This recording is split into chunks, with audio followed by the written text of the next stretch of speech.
Hi Corral, how's it going? Uh,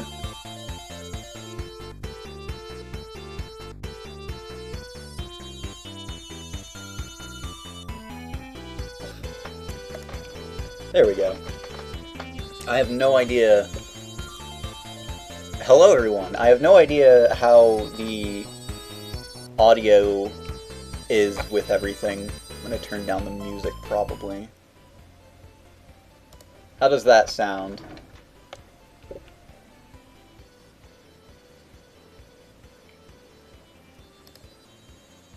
No response.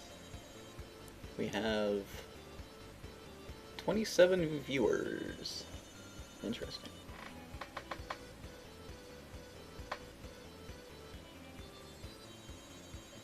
Oh, 36.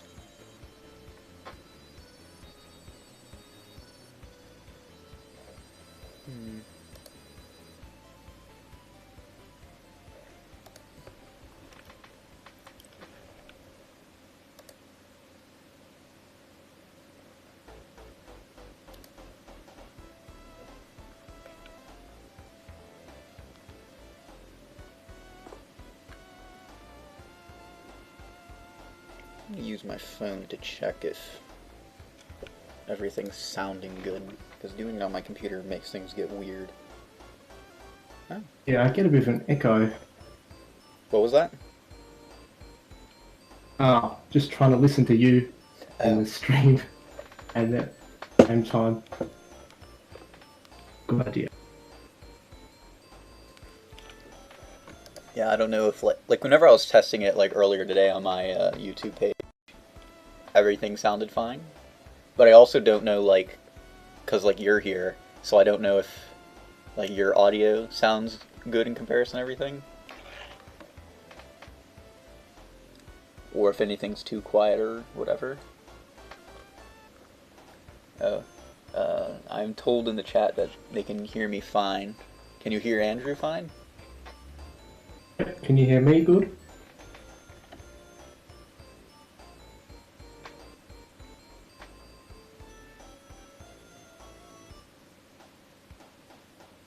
I don't know. Nobody's saying anything.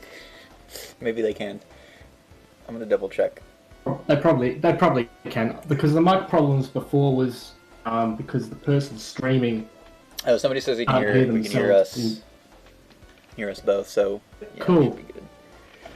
All right then. I'm gonna get started.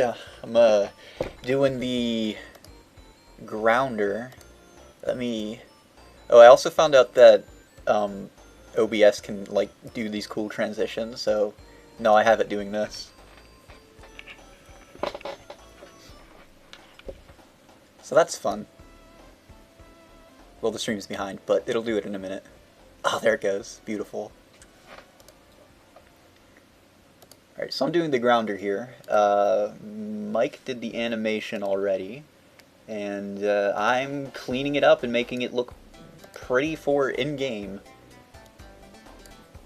I have no idea how long this is going to take, but hopefully not too long.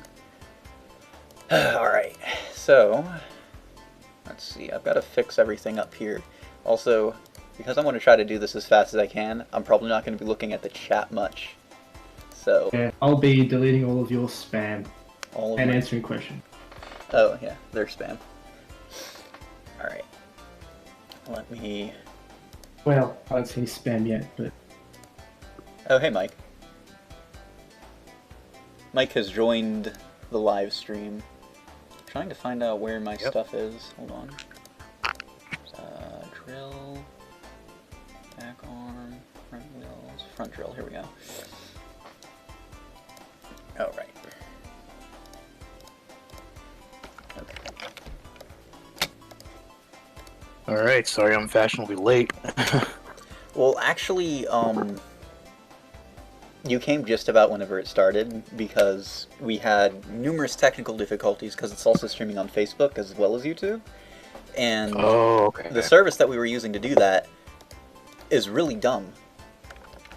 And it really didn't like that. I don't know, we had...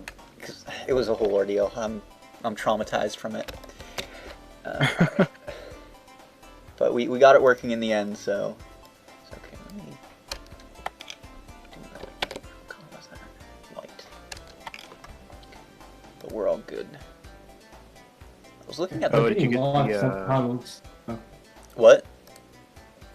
Just gonna say you're getting live subtitles on Facebook. That's pretty cool. Live subtitles. Oh, you mean the CC thing? Captions, yeah. Yeah, YouTube does that now. YouTube's very fancy. I thought you were saying there was like some kind of a problem. Although, I like, hate to be that guy, but we misspelled Badnik on the YouTube title. oh, actually, I think I misspelled it everywhere. Ooh, Let me all see. right. You know what? I'll fix it later. It doesn't matter. All right. I just want to. I want Yeah, to. fix it up for streams later. It'll be Badnik for now. It's fine. Did you get the files that I sent? I haven't checked the turn yet, or the breakout one yet. I have the other files. Yeah. That one's going to be the last one I do. Okay. Just because the turn animation kind of like directly leads into that. Right. So I figure like it'll be easier like if I have the turn animation set up, then I can use, you know, one of the turn frames to set up the breaking out one, and then that way it'll go a lot faster, because I want to try to not do this for 8 hours, but I also do want to get all of these animations done if I can. Okay, yeah, I hear you. So I'm trying to want to go as fast as I can. Right now I'm just setting everything up because to make it easier to animate. What did I select? I don't know what that is. Oh, that's... yeah, I want to lock that. How's it going, guys? Hey, how's it going? Tyler has joined the Not bad, not bad. chat. Okay. Good.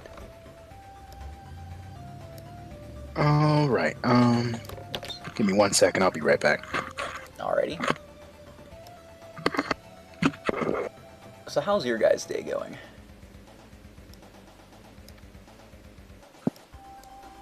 Oh, not too bad. Just staying at home, being a good citizen. Isn't it like, because you're in Australia, so isn't it like really late or there or something? It's a little bit late, but that's all right. Ah. Yeah, no, I slept a little in the day just in case, so it'll be fine. Cool. But yeah, no, the situation here's okay because we've got a big surrounding us, which helps. But yeah, we still had, you know, the lockdowns and everything, just like everywhere. Right. But that's all.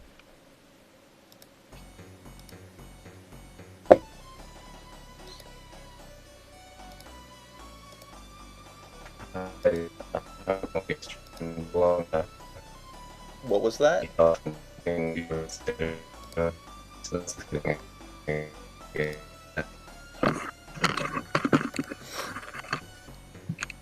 I don't know what you just said. Oh, it's my, like, Pretty bad. Really? Can you guys hear me clearly now? Yes. It's better now. I'll have you know, I have really terrible internet connection, so like... Well, actually, it's not like horrible, but it's not the best, so we might have some issues with you guys cutting out, but we can most likely work through that. What am I doing here?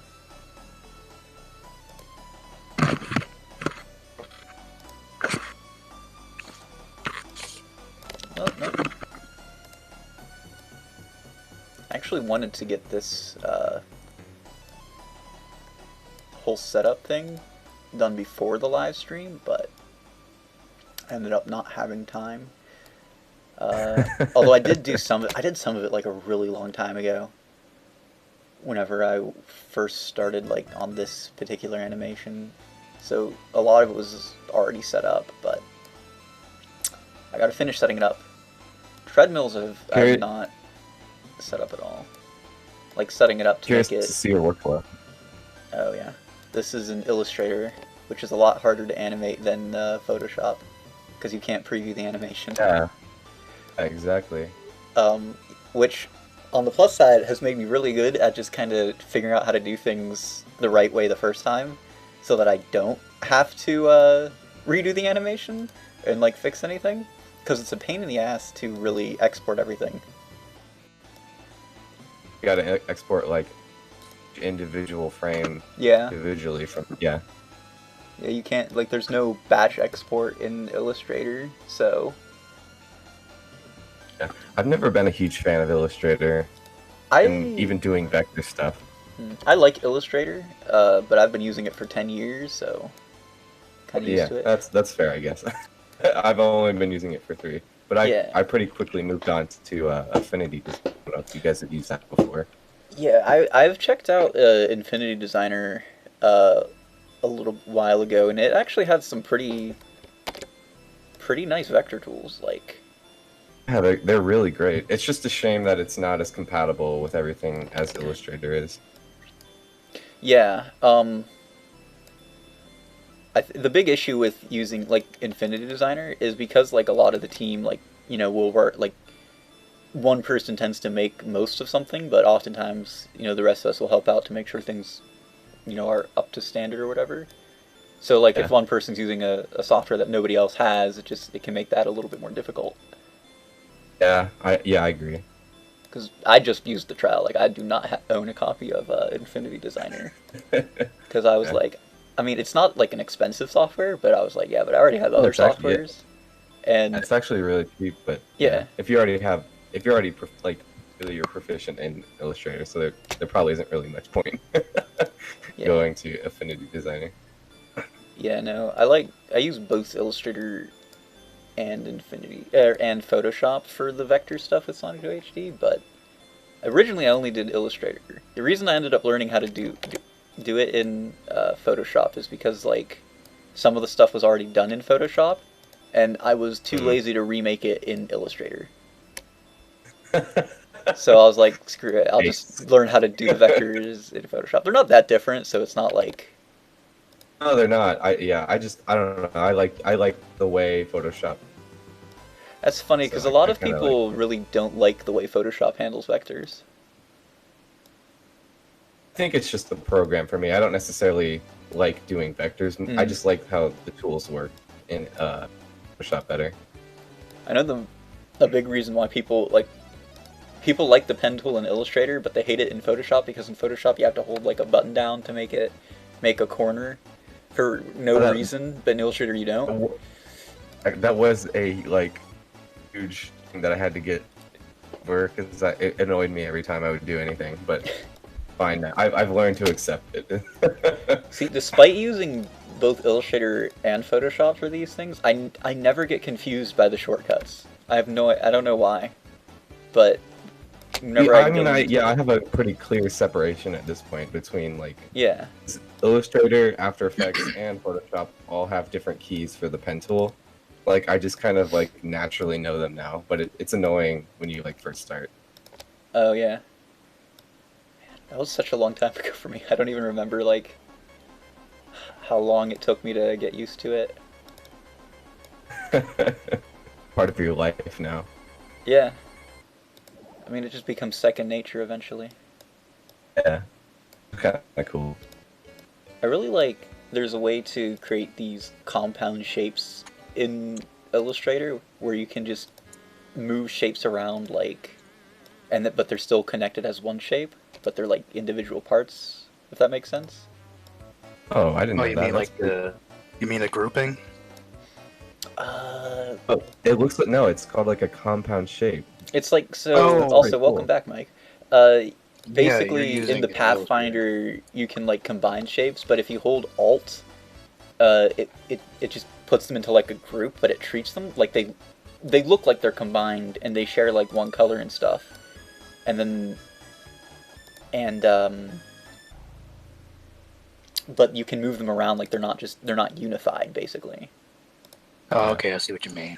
Yeah. I didn't realize that you were an illustrator. I was like, I was a little confused. Yeah, no, I'm like, wait, Photoshop? I'm like, no, this is Illustrator, because again, this is my laziness coming in, because it would be a lot easier to do this animation in Photoshop, but I'd have to remake the the Grounder in Photoshop, and I do not want to remake the Grounder, and it was already made in Illustrator, so I'm just sticking with Illustrator. Yeah, that makes sense.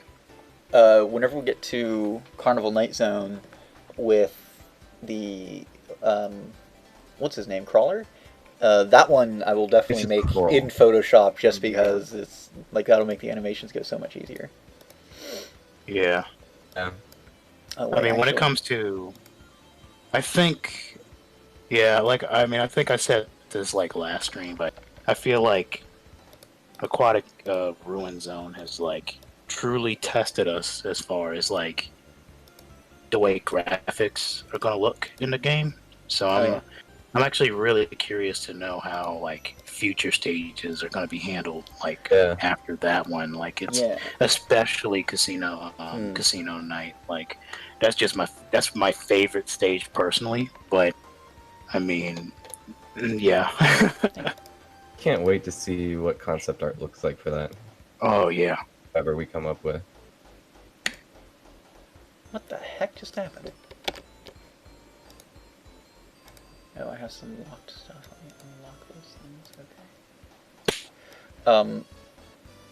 Yeah, I will say, like, because most of the later stages are metal, and we kind of figured out all of the metal stuff with Chemical Plant Zone.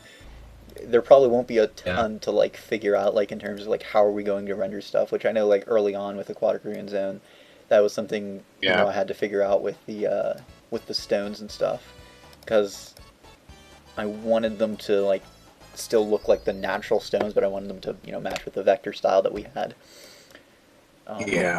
That's a lot tougher with I mean,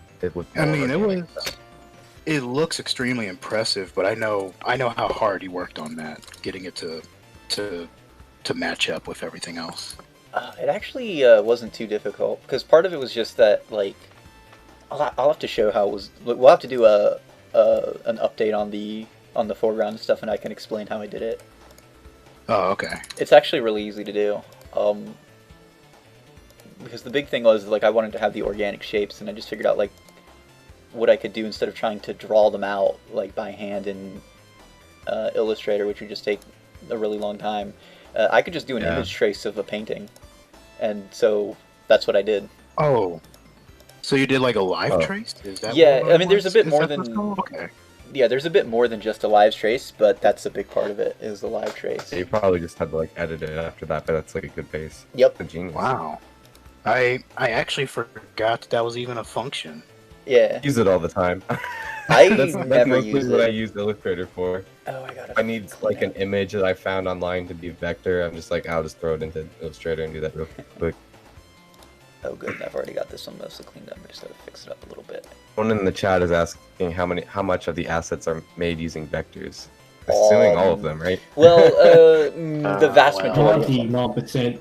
Yeah, like 99. Well, it might be a little bit less than 99%. I don't know an exact percentage, but it is like nearly all of them. 7.5. Yeah, it's nearly all of them. Yeah, I feel like everything but the far background, I think. Yeah. And even then, in Chemical Plant Zone, the background is all vector except for the clouds. I think. Yeah, there might I kind be, of figured that with the... There are a couple of there are a couple of random things in the stage that are probably potentially raster, but 9 times out of 10, if you look at something, it's going to be vector. Mm-hmm. The Hedgehog himself is asking how much longer until the game is done. Yeah, 2050.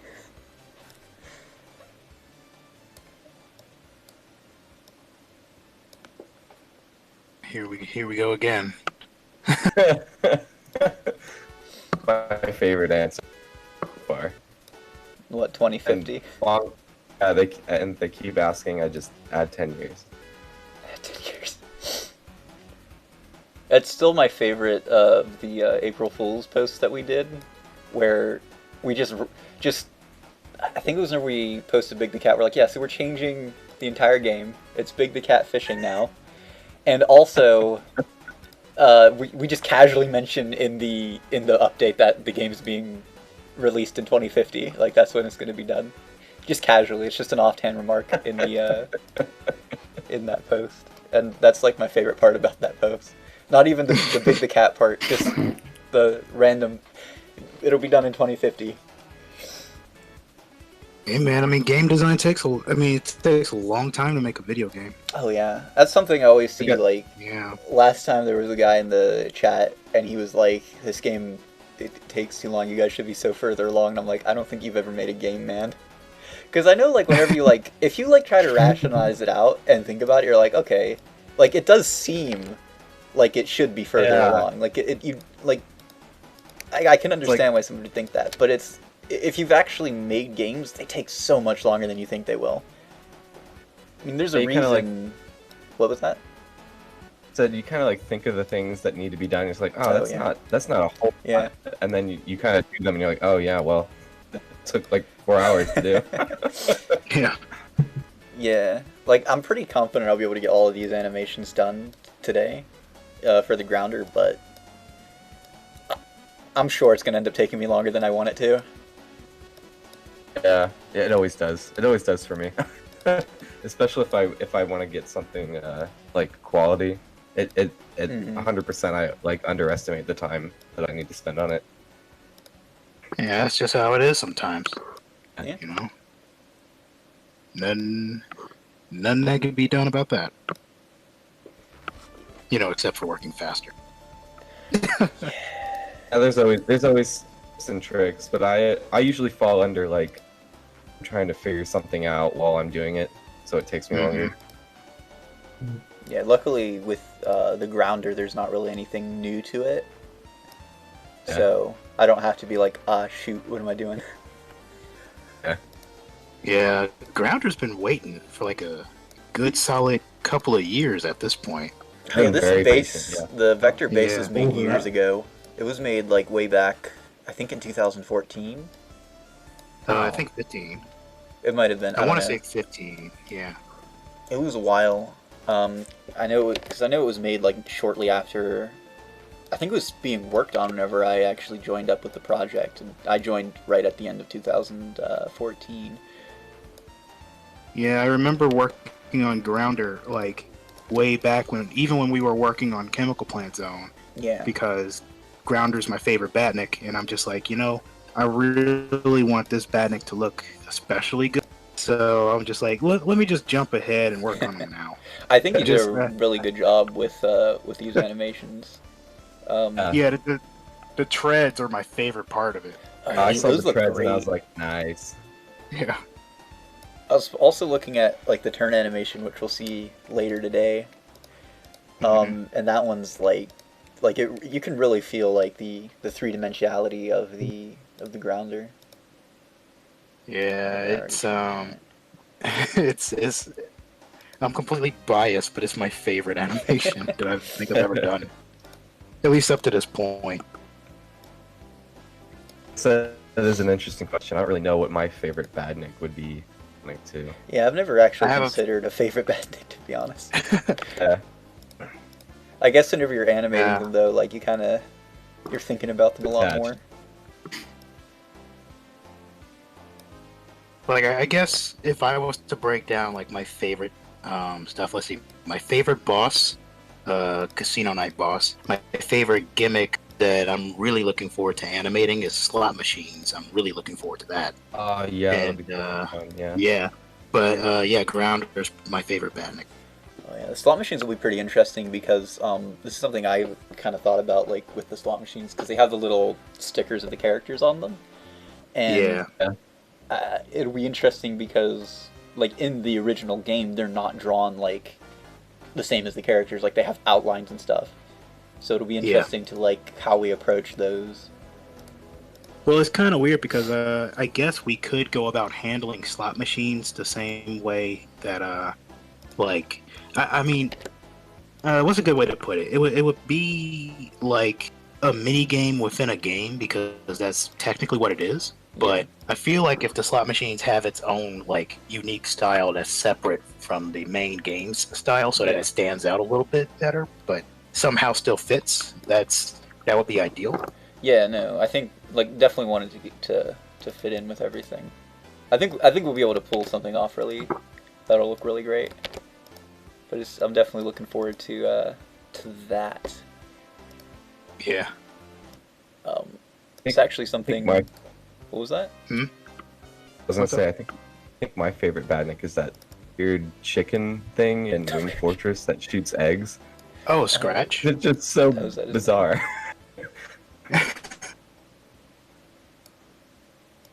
I mean, Scratch is cool. That was a very unenthusiastic.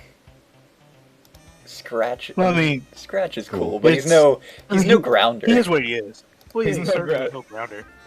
I mean, definitely not a grounder. Definitely not. Oh, what the heck is this? Oh man, Wing Fortress Zone. That's gonna be a stage right there. Oh man. Yeah, I think I'm kind of excited for like that whole thing just because the background it's all clouds, and I know like we've probably got multiple people at this point that can draw some nice clouds, but like I know Nurkin can draw really gorgeous clouds, and I'm just like, that's the stage to go wild with clouds. Well, it's kind of interesting because like I was thinking about like the late game stuff with Wing Fortress, and that background is literally just gonna be Sky Chase, and Wing Fortress itself as a stage is just a plane. So I'm curious to know what the workflow on that's gonna be like and how quickly we'd be able to crank that one out. Like I say quickly now, like there ain't gonna be no issues. But I mean, it'll definitely take longer than we think it will. But I don't think it's gonna be like a particularly long stage to make, just because it's a smaller one. It's kind of like bare bones in terms of like assets that we have to create. Yeah, and also, what's the Badnik's name? Scratch? Oh no, I was wrong. It's Clucker. The chat corrected Clucker. me. I'm sorry. Clucker. Damn. Dare you? How dare you? You ruined our credibility, Mike. I clearly don't know as much about Sonic 2 as I think I did. You're fired. Yeah. Also seeing there's like an unused alligator Badnik that looks pretty cool, but I guess it was never used in the game. Oh, you mean the T-Rex or no? You mean the alligator? Yeah. An alligator. There is a T-Rex too, though. Yeah, like for Hidden Palace Zone in the mobile version. One thing that is fun about using Illustrator is because you can't see the animation till the end. While that really sucks for actually like, making it. It's really fun in the end because then you get to export your frames and play it back, and it's like, it looks good, or it looks bad. Usually I don't have that problem though. If it looks bad, then you have to like fix it and re-export the frames. There's usually a few things I guess that are like out of place, but I mean that usually happens to me. It's like one thing that I overlooked. And I'm like, okay. I know, but it is really satisfying to see them all your hard work together in a second. Yeah, like I know with like whenever Vincent colors the Sonic animations and stuff, like he tends to have to do a lot more fixes than I end up having to do, which is probably just because Photoshop is a lot more forgiving in that regard. Because I'm like pretty confident if he was using Illustrator, he would not want to do that. Oh, he'd be pulling his hair out for sure. Like, as great as Illustrator is, unless you're working with symbols, it's really not designed to be doing animations. It is not. No. It just doesn't have any. It needs an animation timeline. Is the big problem. I mean, the animation version of Illustrator is Flash or Animate. So. Oh, I guess. Like Animate. Yeah, I have to remember. I actually use Animate a lot. I really like it, but it's only good for like sketching out animations and line art, really. Yeah, I know Ricky uses Animate as well. I think, I don't know. I know Mike uses Photoshop. I think. I know Leo has used Photoshop. I don't know if that's what he always uses. He uses it for effects. Hmm. From what I've noticed. Photoshop for effects, that's kind of cool. It makes sense. Like, straight ahead. It has really good, like, I mean, for straight ahead animation, yeah, but he also uses like the masking a lot for his effects. Oh, interesting. Yeah, we got it was something I noticed. Oh, we got a time lapse of Leo doing an animation. You should all check it out because it's very interesting to see how he works. Oh, I thought I didn't organize the treads, but it looks like I did. Did I get the other one too? Are they the same? I think they're the same. Oh, they should be the same. Well, I mean, the positioning's the same. I just want to make sure, like, that they were the vector were the way the vectors were done was the same. Oops. Oh, okay. Yeah, because I totally cheated when I did the animation. I mean, since the perspective is like straight on perspective, I just figured if I make one tread, I have them both. Yeah, no, yeah, they're exactly the same. Cool. Yeah.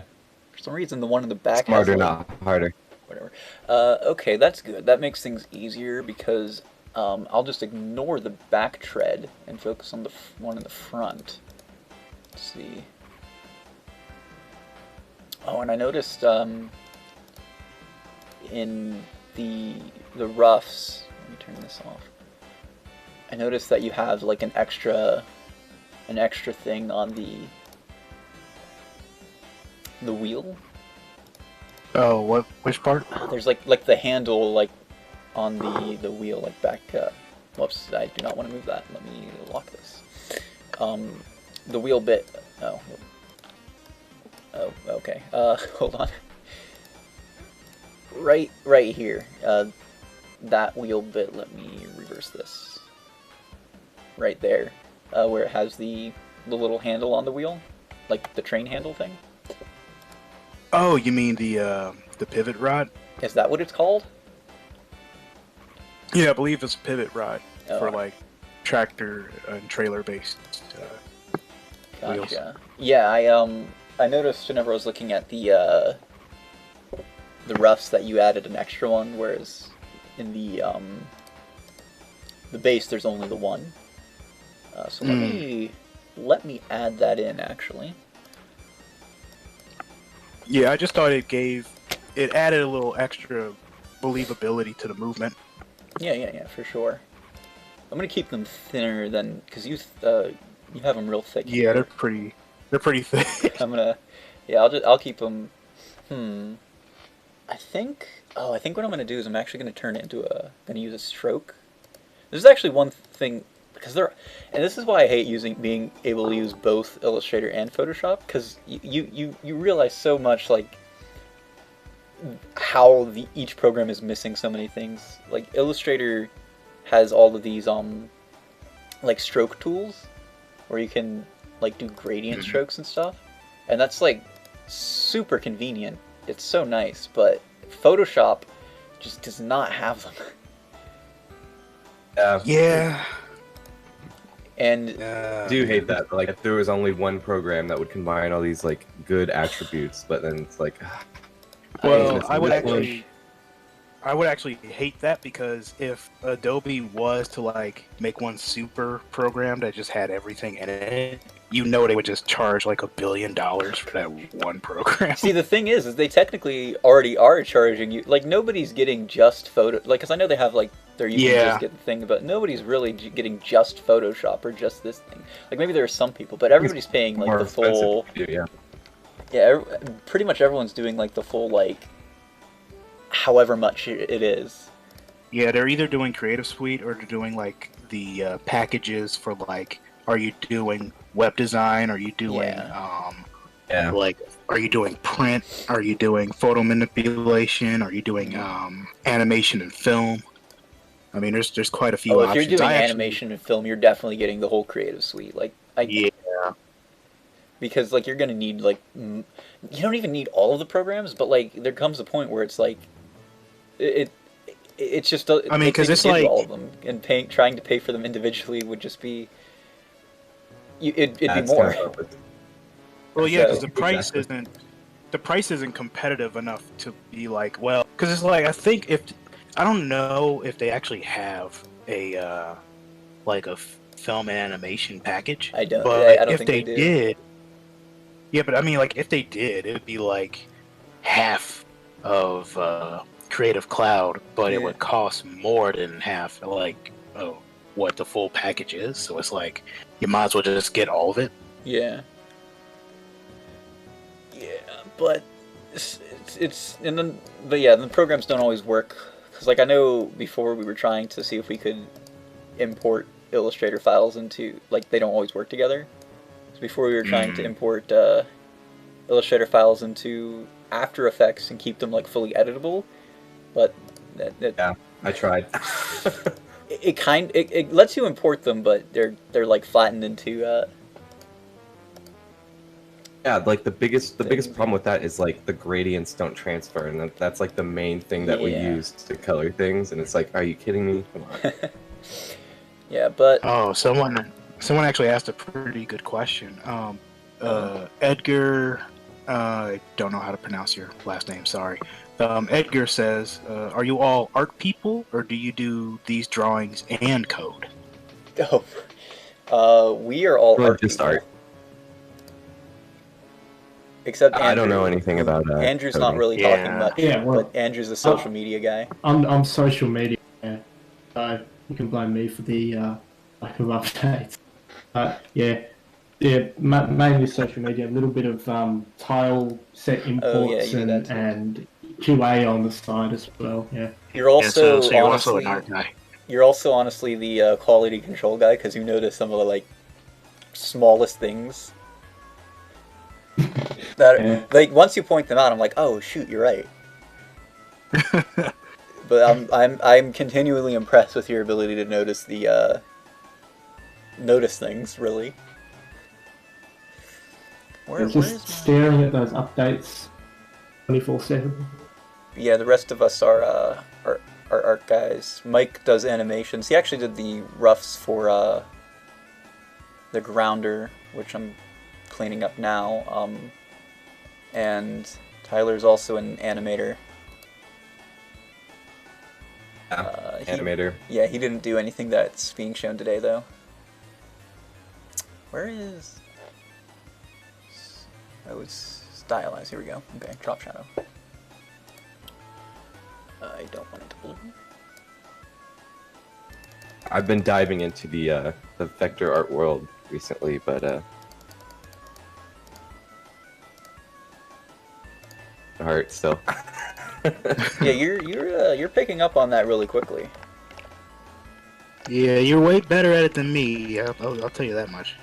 Yeah, I am noticing like, a lot of the stuff that you do, sometimes it tends to be a little bit soft, and the color choices aren't always like quite there, but like. Yeah, I know. It's kind of funny. Like I post some of the updates, and it's usually just like extra shadows. Like, oh yeah, I forgot. Yeah, it's always.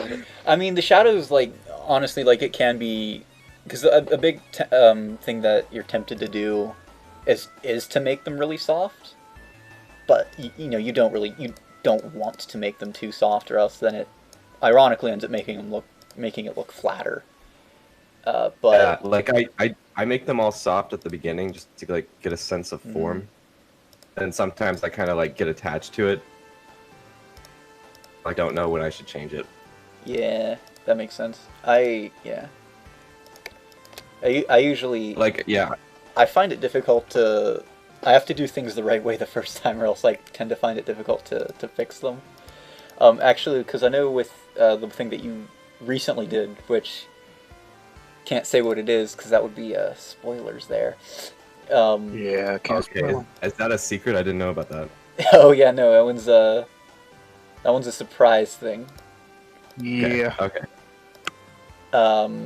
It's one that I'm actually quite excited for, but people will have to find out about that Where is my other thing? Hold on.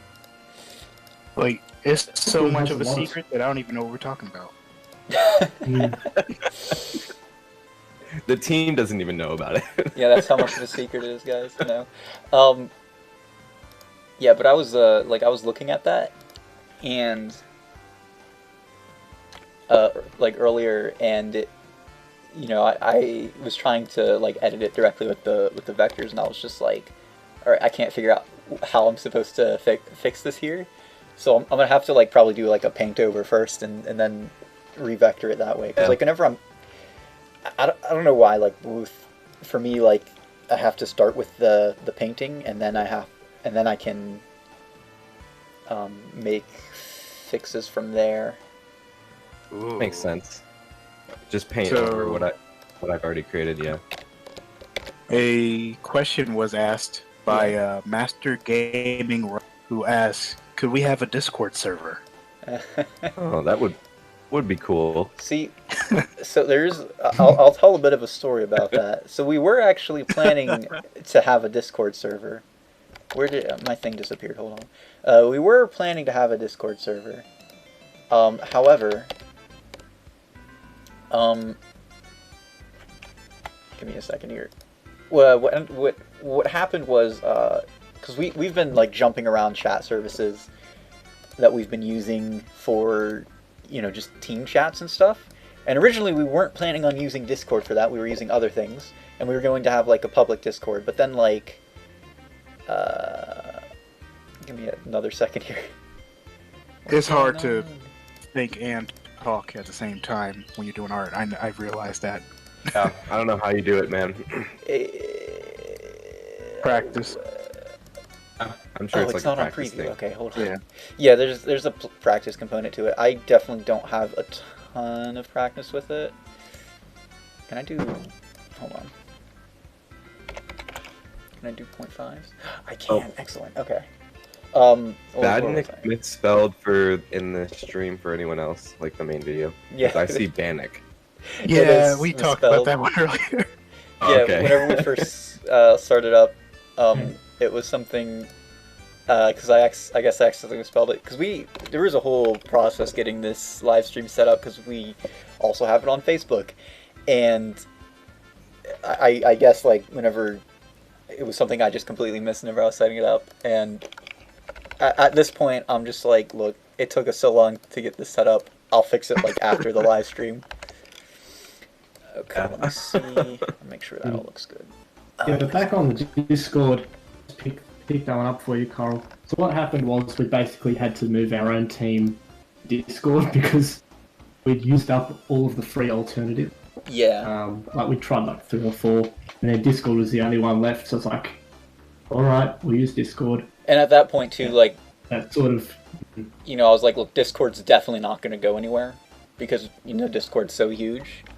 So yeah, and that's part of why like nobody else would know this except for you guys on the team.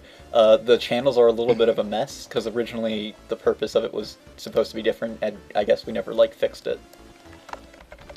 Which is why we seem to have like 5 channels for like the same thing. They were not originally meant to be the same thing. Why did you not want to use Discord originally?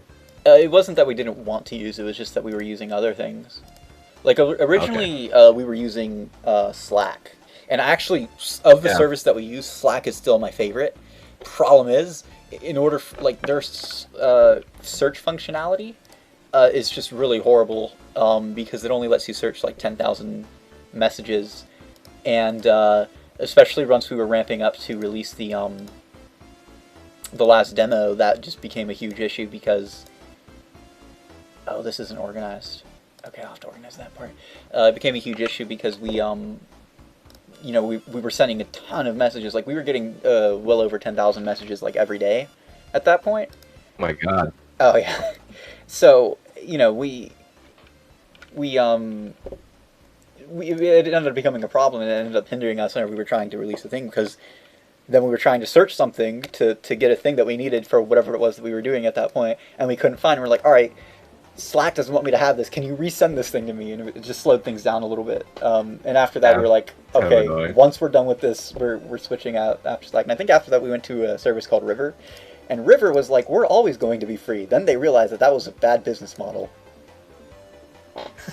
So then we went to Fleep, and Fleep was the weirdest one. To be honest, I like Discord more than Fleep. Fleep was odd, and I honestly don't think most of the team particularly liked Fleep anyways, but eventually Fleep ended up changing something.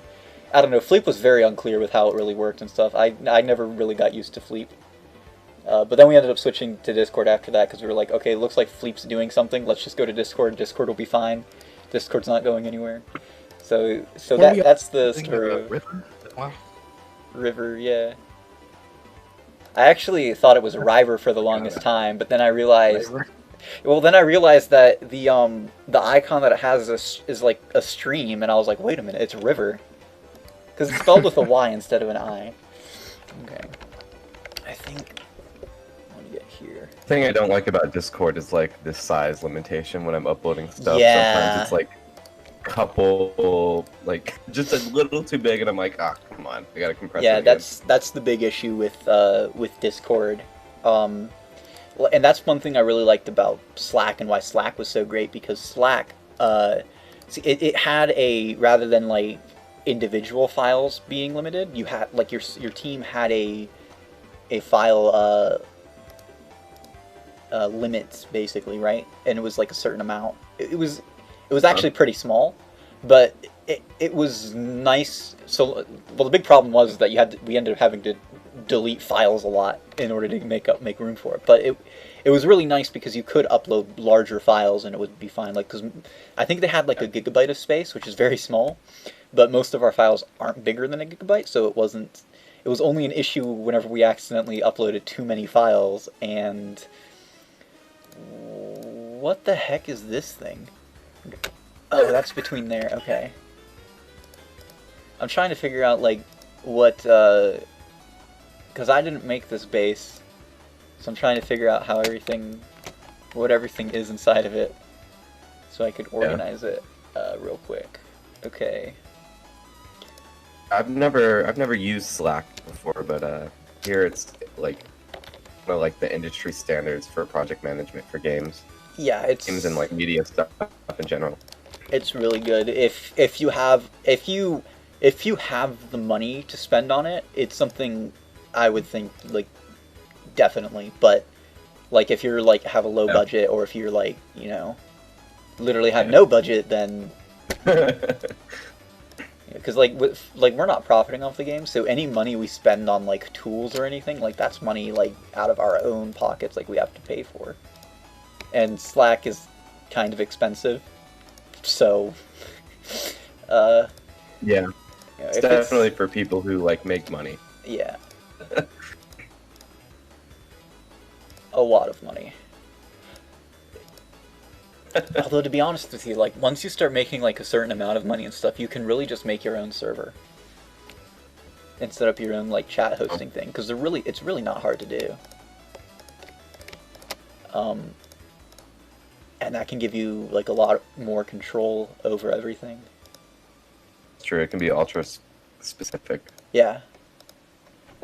A big thing, like, I, to this day, miss about Slack is the file searching features that it had, because it was super great with searching through files. Like, you could specify it from, you know, who it's from, the channel that it was shared in, like, everything. It was very, very, very nice search functionality. Discord's pretty decent, but it's not quite the same. I know Slack also had really good notification features, which is another issue going to other software, that they just didn't have those notification features. But unfortunately, we do what we've got. But yeah. Neosai asks, you guys were talking about gradients in Photoshop.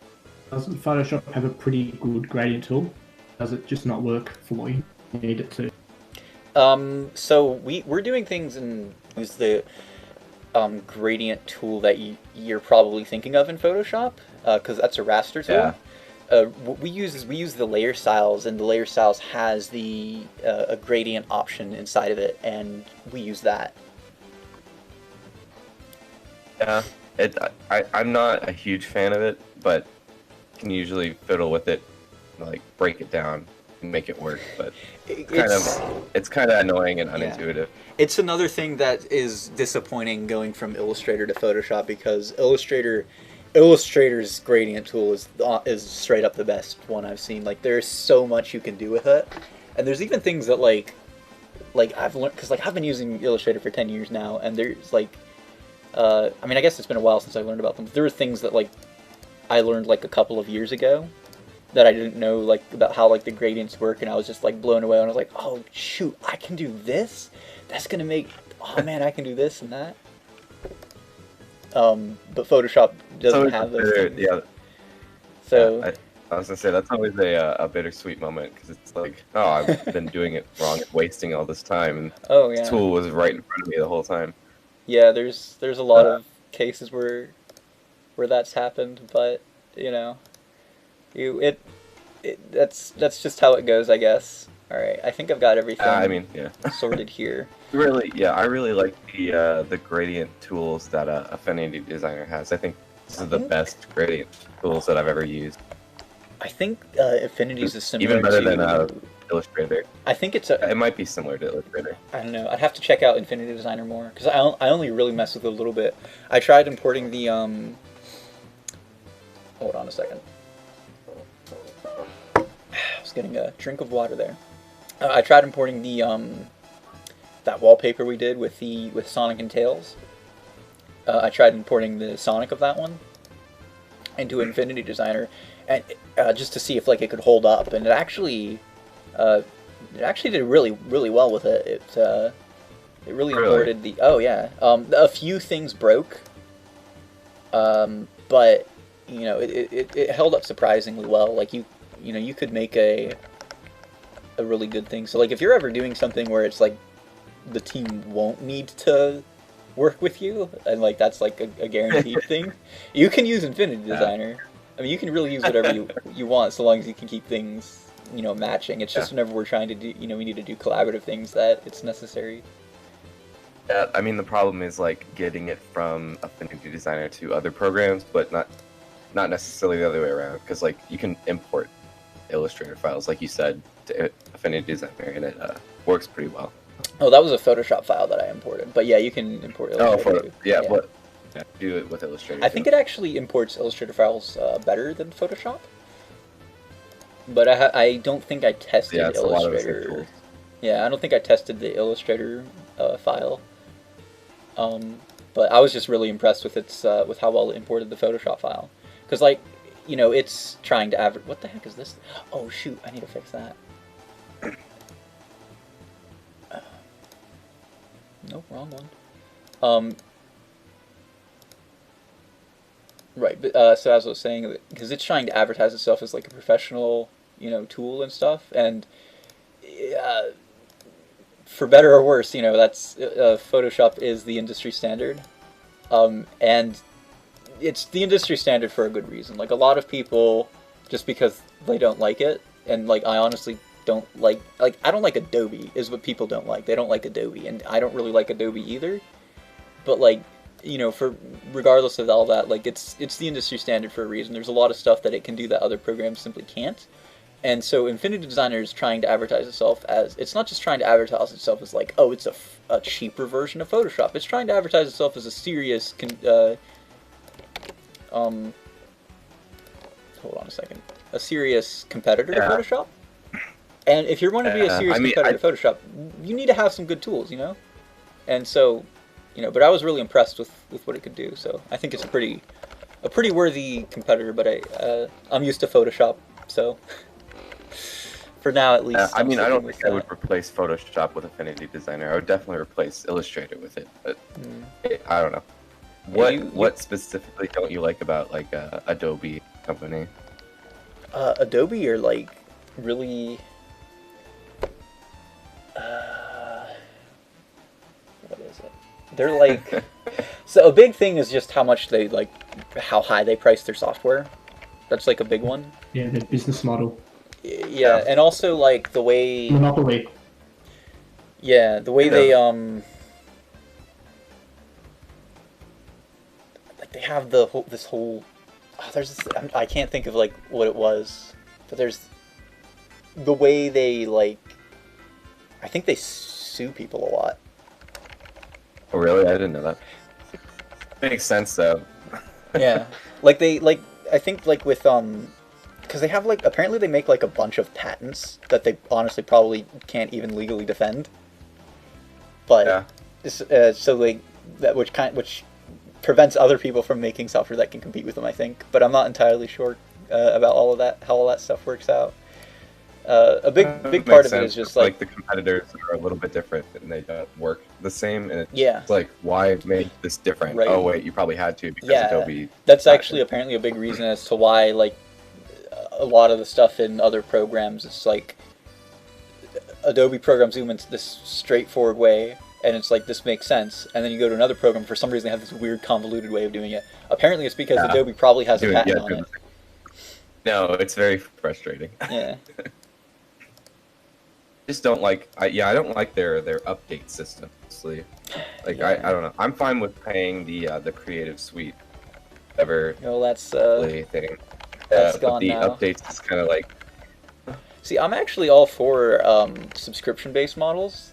It's just I feel like Adobe's doing the subscription-based model wrong, because like in my mind, the way to do a subscription-based model is to because you can price it really cheaply because it's just you're getting guaranteed money, but Adobe just is like we're gonna price it really high anyways. Apparently, it's still cheaper than like the Creative Cloud would be if you're like somebody who updates, but a lot of people wouldn't, so it's not cheaper for them.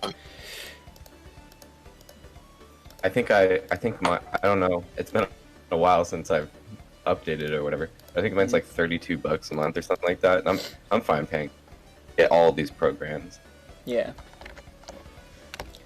All right. I think I'm gonna pop open this animation in Photoshop so I can preview it myself. Although it's not gonna show up on the stream because I want to see because I'm done like cleaning everything up, so that it can easily be animated.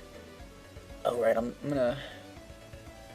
Yeah, the drills and the stuff in the back is the same as the stuff in the front, so I just have to focus on that stuff. Cool. Yeah, I took a bunch of shortcuts with the animation. I mean, honestly, they're not even shortcuts. That's straight up just how this animation should be done. Yeah, it is true. Smarter, not harder. It's like, honestly, if you had done it like you animated the stuff in the back like independently and differently, like I probably would just ignore it because like I don't feel like it makes sense to do it that way. I mean, it doesn't, because it's there's no perspective on it, and it's a mechanical thing, so we're not trying to make it look like natural movement. Which if it's natural movement, then yeah, sure. Okay. But even like the original sprite didn't have perspective on the back treads or back. Oh yeah. Yeah, no. We don't want to. We want to keep in the style of the original game, I guess. Yeah. No. All of the perspective in Sonic is really messed up, to be honest. I want to say like it's that they have no perspective, and for the most part that's true. But every once in a while, there's like things are drawn in a funky way. Which I know Mike's experienced that firsthand a lot with some of the animations. Yeah. Like Aquatic Ruins own boss. Yeah, okay. So like it has perspective, but not really. Oh, the hammer did. Yeah. It's because it's got inconsistent perspective. It's down. Yeah. Because the like hammer, you can see. Yeah. Like you were able to see underneath it when it was like up at a certain range, which I guess would have worked, but when it slams, it's like flat. So it goes from having perspective to having none, and it's like really sudden. Well, the issue with it is that the boss is drawn at a 3/4 angle, but then whenever it slams down, it's like at a side view. Yeah. And that creates an inconsistency. Because like you should definitely see the bottom of it whenever it's up high. It's just that whenever it slams down, it goes into a side view somehow, but it's also not really a side view. I don't know. It's really bizarre. Yeah. Oddly enough, I think that is the only boss that does that.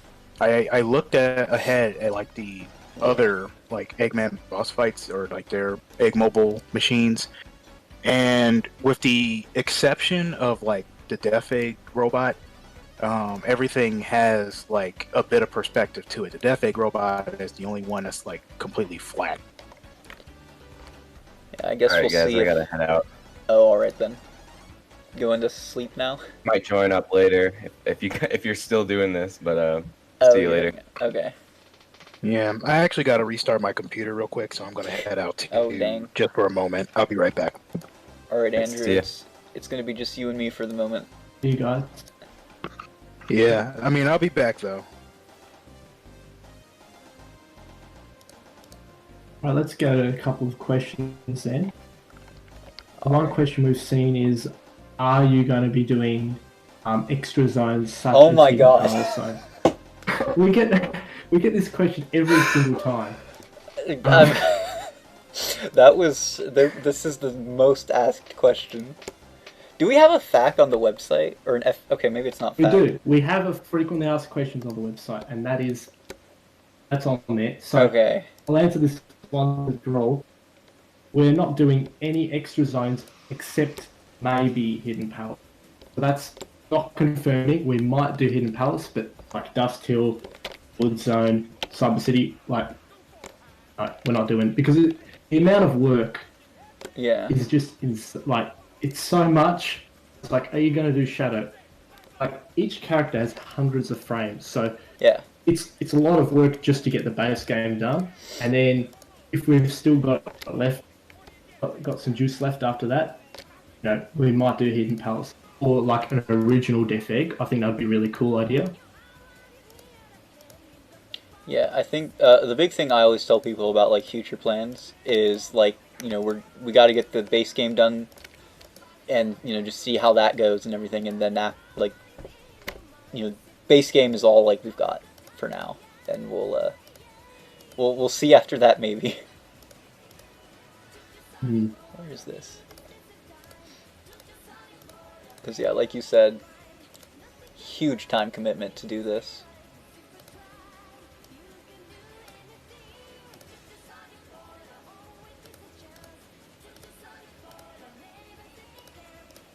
Any other interesting questions? Going through the chat. What was that? You guys got any questions? Put them in chat. Ah. Okay, I've got one. Hi guys, would you add more win animations for the character? That would be very cool. That could be interesting. That's not. I think it's assuming. I think that's the end act animations. So yeah, we've got I think animations for Sonic, Tails, other potential animations that you'll see. Yeah, Sonic and Tails have one. More end act animations for the characters. I don't know. I think. See, I don't quite understand what that means, because we've already got that one in our demo. I think they're wanting, like, instead of, because like every time you beat the stage, it's the same animation. I think they're wondering if like we would do like different end act animations maybe. Which, I mean, that could potentially be interesting, but I'm not sure. Like, that's not in the plans, and I'm not 100% sure how that would work. Potentially we'll do that, but that might be like how in like newer Sonic games, how you get a rank at the end, and then based on that rank, you'll have a different end act animation. Could do something like that. Another possibility too is like maybe instead of just being, like Act 1 has one animation and then Act 2 has another one. My music stopped. Where did it go? Where's my music? Oh, you mean like an animation for when you break open the capsule? Yeah. That's the wrong thing. Hold on. I know. I feel like we've already sort of covered that. And like with Sonic, we've done every single animation. Like we did an update a while ago where it shows all of the sprites for Sonic, and there's like I think maybe 200. There's quite a lot, but yeah, we've done all future animations for all the zones. I think Sonic and Tails are both 100% done. Like even future proofing for the later zones. So we'll probably end up pretty adding. Well. I could easily see us adding more animations for the later zones, but that's the thing. And there might be something for like Casino Night, slot machines or something like that. Yeah. To see us doing extra animes. Oh, there's something you could have a potential victory type animation for the what are the slot machines? Hmm. Okay. Oh, I know what I'll do. I think I'll do... Oh, shoot. Did I just... Oh, I didn't do that. That's fine. I can... Okay. One more question. What would be the easiest level for you guys to add to Sonic 2 HD?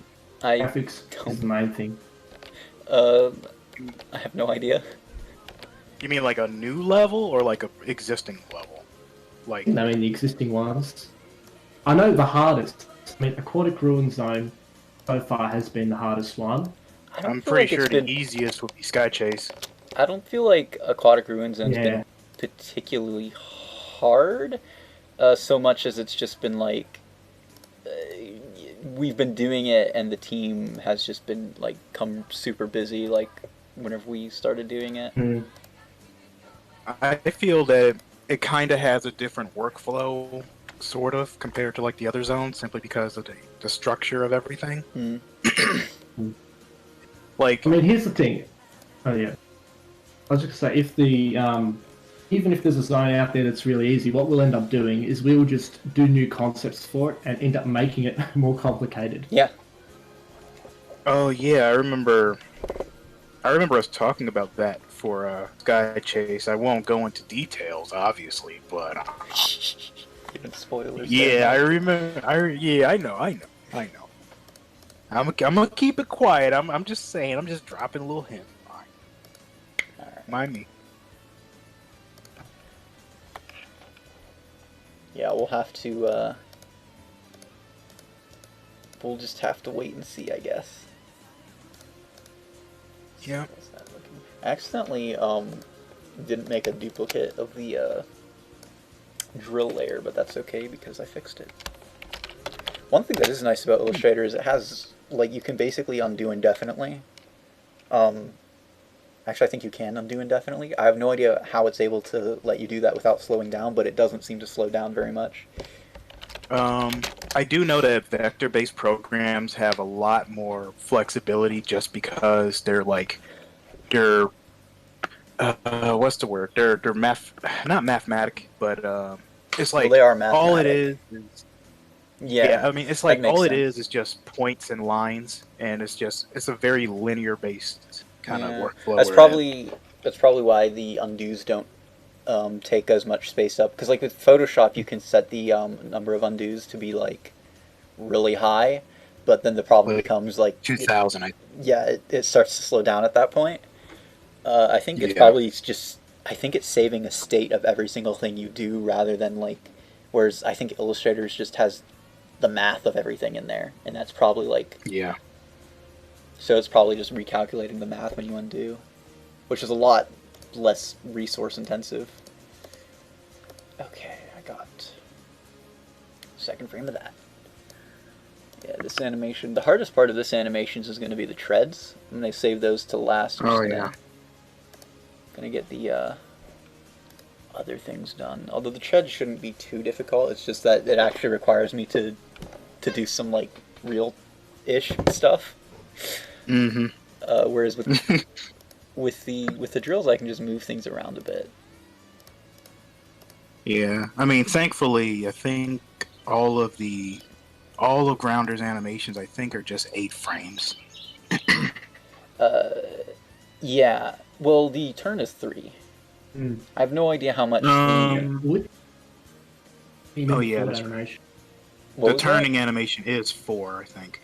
Is it? Because with the forward animation, it's 8 frames, but I think the tread loops on 4 frames. Interesting. Yeah, the second loop is where the light flashes. Blue light. Yeah, like, Okay, I'm trying to remember, like, because Grounder is like a combination of like different like frame timings, so things are on and off at like different moments. The drill bits are 8 frames. The treads are 4. The wheel piston part, that's 8 frames. The antenna and the little gem is the gem that's supposed to glow. Those are just 2 frames. Yeah, the antenna I'm actually going to be doing last, just because it's going to be so easy to do. Like I mean, that's like a stroke, and you just bend it. Yeah, exactly. That's exactly what I'm going to do. It's actually not a stroke right now, but I'm just going to turn it into a stroke. Oh, okay. So, which, that's real easy to do, so it's not like... Yeah, no, the antenna's... That's just something I'm just going to knock out right at the end. Alright, but... Yeah, no, I think the... What is it? The burst out animation, the hardest part of that one is just getting the front view done and put together. Like, after that, it's really straightforward, because it's really just scaling things up. And then, like, I assume the treads move, but, like, since they're, straight at you, it's just going to be squares. Yeah, it's just a vertical, a horizontal line that just moves down vertically. Right, yeah, and that's real simple to do here in Illustrator. Whereas with, with this one I have it turning and going behind the wheel and stuff, so that's going to be a bit of a problem. But it's fine. We've done way more complicated things here. I know there was one thing I remember whenever we did the grabber animations, and that one has the like all those legs and stuff. And oh yeah. Yeah. At the time that I did the grabber's animation, I didn't know Illustrator had a tool that or an effect that let you copy and repeat stuff. So I initially have each leg as like its own thing that I had to duplicate. So if I wanted to make changes to the wig animation, I had to reduplicate each and every frame, and it was like, and then also whenever I was exporting, I had to turn off all these frames, turn all these frames on and everything. It was like a huge pain. And then I found out that you could just do the duplications and only have the one leg, and I was like, oh, this is such a game changer. Yeah, it's always cool when you find something that like makes the work a lot easier. Oh, for sure.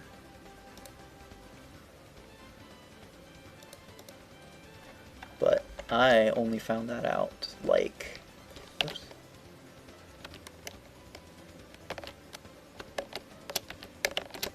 I only found that out like after I'd already done like a fair bit of work, but it was alright.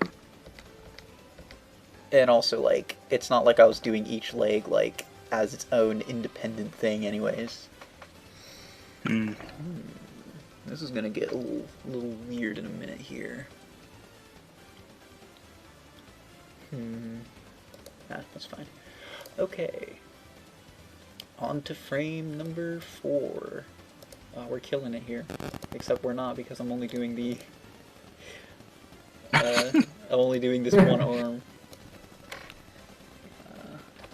You sounded so confident, then it just kind of went away. I mean, the real work is with the treads. So until I get start working on those, I'm gonna be like, oof. But I don't really want to work on them just because I'm feeling like oof about them.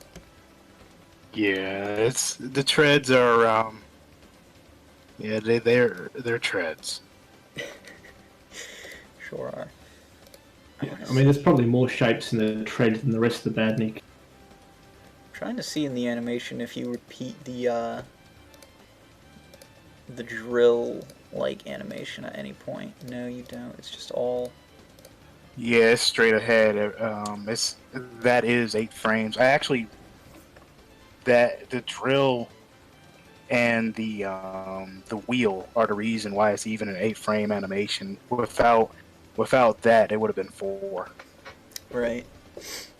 Like you would have been done by now if it weren't for for the drill and the wheel. Well, yeah. I mean, if not for the, well, the drill's not particularly complicated. The drill's really easy to do, anyways. So I was just trying to make sure, like, see, like, because eventually the drill's going to, you know, repeat itself basically.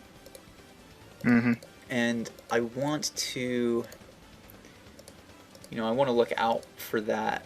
I wanted to look out to see if, like, maybe, like, you had it repeating in the animation before, like, the whole 8 frames, but I see that's not the case. It's actually nice having you in this chat here to mention things. Yeah, I mean, if you have any questions about the animation, you can just ask me directly, and I'll just tell you. It's very, very, very nice that way, but... Yeah, I actually think you're going to have the most fun with the forward one, and I'm not saying that sarcastically. I just mainly because is the shape itself is actually just scaling up and down more so. So it's actually, I think that's going to be the simplest one. Oh yeah, no, I was saying, like, before, the hardest part about that one is just getting the front view of it. But then once we have, you know, once we have that, it's just we can just do the rest of it's just super okay. easy. Yeah. Okay, now I understand why you said that you were going to work on the turn one. That makes sense now. Yeah, because I want to, because I don't, the front view isn't a part of the turn, I don't think. It is. It's in the, it's actually in between the 3 like turning animations, because it does that and then it hits the front. So Grounder technically turns slower than all the other Badniks.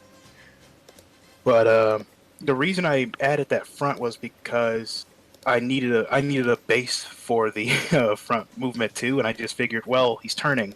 Yeah. And I figured, why not make him, like, appear like he's moving slower?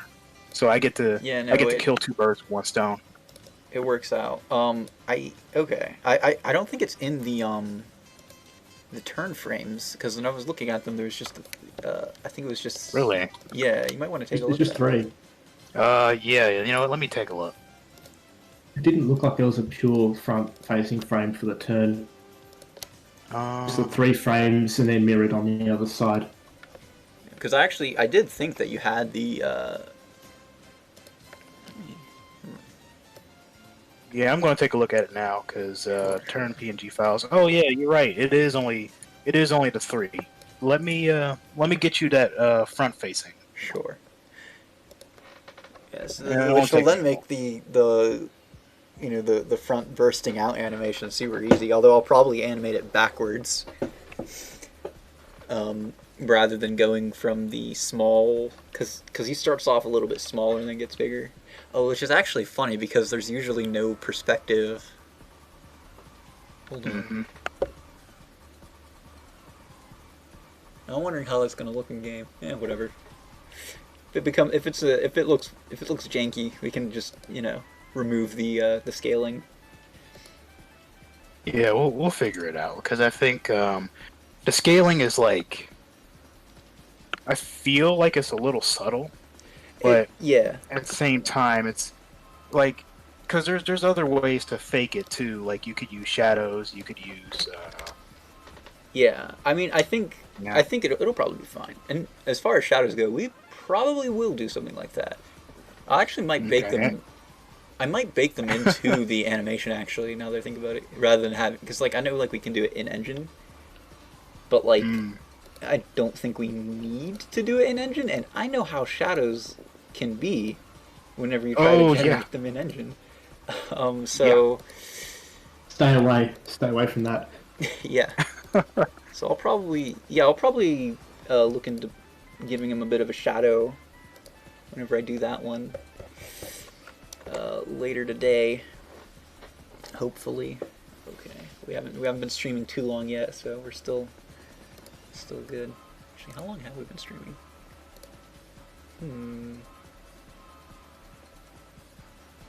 Since we've been going for an hour. Yeah, it's about an hour.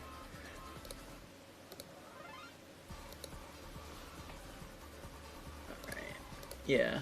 So we're still having good time, making good time right now. But I'm sure the stream will eventually. All right, so I just updated Trilo. The fourth frame of the turn should be in there fantastic. Now. I'll grab that up once I'm ready for that one. Mm-hmm. Oh, all right. Frame 5. Yeah, I'm glad we were able to catch that now, because it would have sucked to have you like go onto that turn and then like, oh no, it's not here. I mean, at that point, like, you know, I could just grab the frame from you and put it in.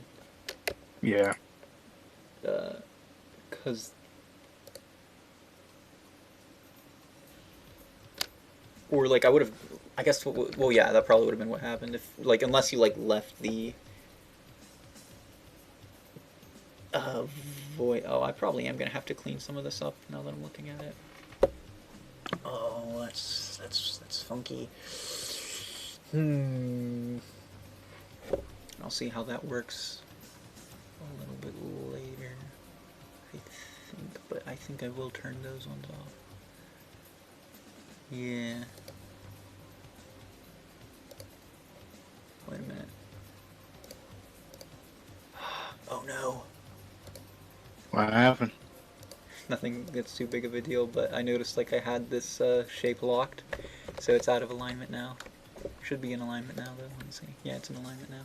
Let me double check every other frame now. The benefits of not being able to see the animation as you're animating. Or cleaning up, I should say. Yeah.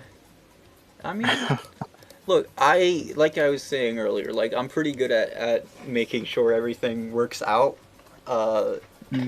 before I export them, just because, yeah. It really sucks whenever you export everything, and then you figure out, oh, shoot, I had to do something. But even still, like, because I know, like, sometimes I do get something wrong, and then I have to re-export everything. There's actually, in Chemical Plant Zone, the if you look too closely at the what's his name, Spinny, the one that like crawls. I think it is Spiny. Yeah, the one that crawls on the ground and shoots the blue fireballs out. That guy, he if you look too closely at his animations, they're a little janky. Nobody's noticed though, which I'm like super happy about. But now people are go you talking look. about? Are you talking about his like movement animation and how he's sliding instead of like no something worse? No, it's an error from when he shoots. It's no, it's not the shooting. It's whenever he's moving. It's an error with the way it's implemented, I think, and also partially with how I vectored it. And I just never got around to fixing it. And literally nobody's noticed but me, so. Well. Like, look at his, let me put it this way, look at his eyes in the animation, and you'll notice something very wrong. Or maybe you won't, maybe I'm the only one who's noticing it, but I know it's a mistake. You might notice it, actually, Mike, since you made the animation. Did you, like, give him, like, a googly eye? No, kind of thing? No? Oh. No. You'll... It's... part of it is the implementation, too, because it's... I think the walk, or the movement isn't reflected, which it also shouldn't be. Oh, I think that's what it was. Yeah, I think it's that I realized that because the lighting is asymmetrical on him, I actually needed to make a moving left one and a moving right one. And he only has one direction. I think I get what you're talking about now. Yeah. I think that's what it is, but I swear there's something else that was kind of messed up too. I know there's also like some minor things about the grabber's animation that really bug me, but like those ones aren't as big of a deal. But I probably will fix them at some point. Okay, let's see. One thing about this animation that'll really bug me is if you don't mirror the Eggman Empire logo after he turns. I think it's not. Oh man, you're hurting me here. Am I gonna have to make another one? You know what? Fun fact: I actually didn't even bother doing like the Eggman logo because I'm just like, oh, you know, it's just a circle ball, and it just bobs up and down. There's Yeah, nothing it doesn't all too need it. special about it. Shoot. I don't know. I'll have to think about doing that that Eggman logo reflection thing. I know there's one part in the game where the logo is backwards, and we just never fixed it. I think it's you know the Eggmobile chair. We have Oh, the yeah. Eggman logo Oh, we never on changed the that seat, just but because. Yeah, you can never see it. Eggman is sitting in it. Yeah. Yeah. I think It's weird. It's that we even included a detail that no one can see. Yeah, I'm trying to think. Is there even any point that he hops out of it and you can see the seat? I know in Sonic 1 he does that, but I don't recall if he does in Sonic 2. Like, had this been Sonic 1 or Sonic 3 even, I feel like it would have been a detail that people would have saw. But it's a detail that no one can see because I can't recall any moment where where Robotnik's like not in the chair. Yeah, like I'm even thinking about like what's a good example? I'm going to talk about the chemical plant secret defeat animation that plays because well, I mean it's in demo 2.0. Yeah, so it's in demo 2. I'm curious how many people actually saw that animation, though. I feel like a lot of people did simply because if they managed it, you see it in the comments. Yeah. Okay. Like, I mean, if it's one of those things where it's like, if you get the quick kill on Robotnik, it just plays naturally because you can defeat him before he drops it, but it would fill up.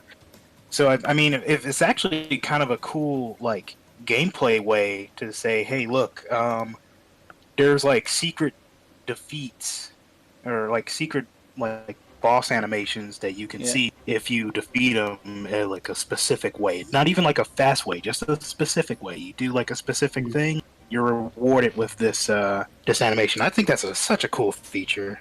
I'm so glad we added that in. Yeah, I guess it is a lot easier to like trigger than you would like a special animation you would think it is. Probably because most of the time whenever you're hitting him, it is whenever he's got the thing filled up and above his head. But what were you saying about that animation? I was trying to use that as a template for like, you know, the upcoming stage, and I can't talk about that one. But I mean, my point being is that the only time it would ever be an issue is if there's like a secret animation, like a secret defeating animation, and it just so happened that he was in like a position where you could see it.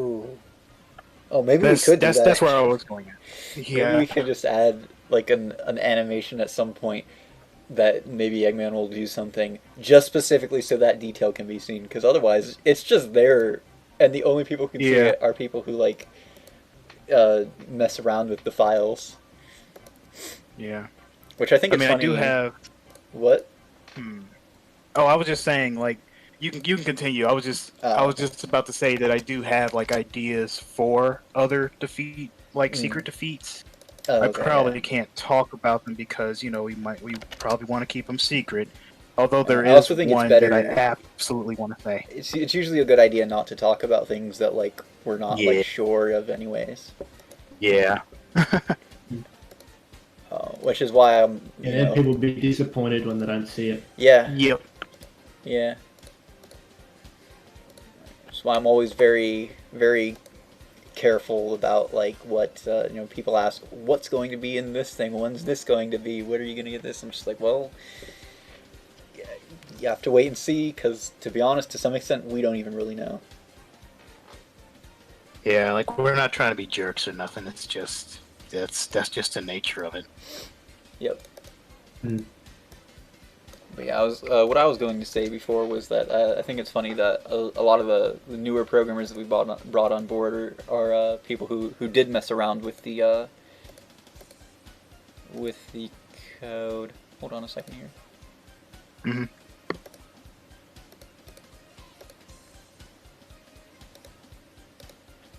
Wait a minute. 1, 2, 3, 4, 5, 6, 7,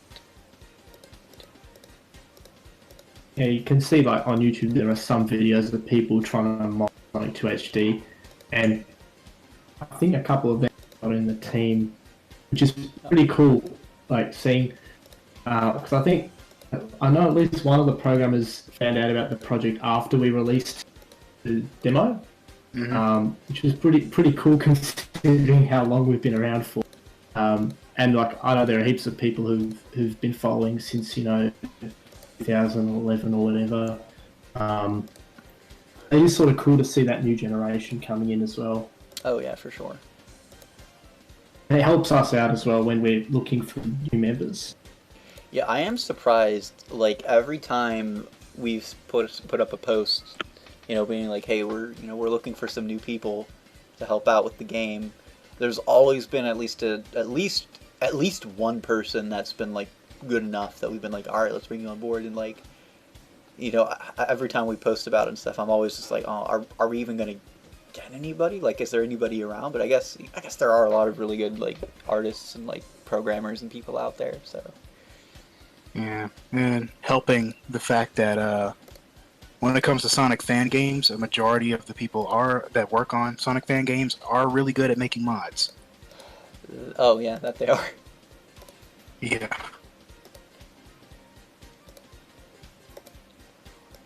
Like you've seen what they did to Sonic Mania. Oh yeah. Sonic Mania's got some good mods there. Okay. There's a Sonic 2 HD mod, Sonic Mania. What? There's a Sonic 2 HD mod for Sonic Mania where they pixelated our sprites. Oh yeah. I think I know. I don't think that's a Sonic 2 HD mod. I think they just made the it's the Mach speed. Speed. Yeah, the Mach Speed one. Yeah. Which they added that. Yeah, I actually really like that. I think it's cool. Yeah. What's actually pretty funny about that run is how similar it is to. I mean, because it is based on the Sega Sonic arcade game, so I think it's kind of funny how Ray and Mighty essentially have like the same run. Oh yeah. Well, I think didn't we, whenever we were making it, I think it was the because Ricky he pulled up an image from I think it was the Fleetway comic. Yeah, he got the Fleetway comic, but they got it from that arcade game. Oh yeah. Oh, in Mania, yeah. I know ours is different from what Mania has. Yeah, it's definitely very different. I like ours better. Although Mania's is pretty nice too. But one thing we had on our Mac animation was, like in the trailer, you can see for a brief second at the end of the trailer. Like a lot of people didn't notice it. You'd see every now and then one or two comments be like, "What is that?" But we had like a sort of burst, like like when Sonic's breaking the sound barrier, it's got that sort of explosion of smoke or whatever. Was that something that we wanted to put in, or? I think that was just an effect. Yeah, no, that was just for the trailer. I will say, whenever because Leo did the whole smoke effect and stuff, and I gave it some like shading effects to try to make it blend in with the like I wanted to shade it like the the spin dash is shaded in the game, but like I just didn't have time to do that, so I had to just do something really quick. There's a lot of stuff done in the trailer that was done really quickly. Heck, there's a lot of stuff just in the demo that was done quickly, and so it's not really like super perfect. Like I know last time we were talking about how the splash animation actually has an error when it's played. That's another thing. I'm super surprised nobody's noticed that it's completely messed up. I've seen not a single comment being like, "Hey, the hell is this? Why?" Well, I guess maybe all the good that we did offset the errors that were there. Maybe. Too blown away by everything else. Like the water surface animation is so good. That splash. It's a shame because the actual proper splash animation is really good. Like Leo did a fantastic job on that one. Oh yeah. A bit of a story of how that splash animation got messed up. Yeah, because Coral, you did the in and out splash Wasn't on the last thing we the put in the same game? texture sheet. It was like the last thing we put it in the game like an hour before the demo came out, which is Oh way too yeah. close. But That's what what happened happens. was the sheet had it had the in and out splashes on the same texture sheet, and we have them coded separately. So I just cut the texture sheet in half vertically, well, horizontal cut, and problem is the in and out atoms both have different frame count. So you ended up having frames cut in half, and we had no idea why it was messed up. But it's fixed now. But yeah. Yeah, by the time we fixed it, we were just like, we had already released like the game at that point. It was like a week after the demo came out. Yeah. Honestly, after the demo came out, everyone just was like, "Look, I want to sleep now." Yeah, that was a pretty hellish crunch time moment for us. I had fun doing it though. Yeah. But yeah, it was definitely like intense. I know like whenever we were deciding like because we were like super close to having the demo done at that point, and we were like, okay, can we get this done, in time for this? Because if we announce this release date, it's going to be released on this release date. We needed to be like sure that we would get it done, and I mean like we definitely cut it really close with a lot of stuff, but we did end up getting it done in the end. And I mean there are a few errors, but for the most part everything's pretty solid. And I mean like if you look at like completely completed games and like release games, like some of them have issues too anyway, so it's not like yeah first day patch. Yeah. Oh yeah. Oh man, some of them have really bad errors, but it's definitely we definitely didn't. Not things aren't super perfect in that demo, but hopefully we'll be able to get a lot of that stuff fixed up for the next release. I know with the splash animation, like I want to reshade some of it because I know that's another thing. Like I did it really fast just so that we could get in there, which is why it has a motion blur on it. Because or really such a heavy motion blur. Because I probably wouldn't do that normally. I just wanted to hide the sloppy shading job on it.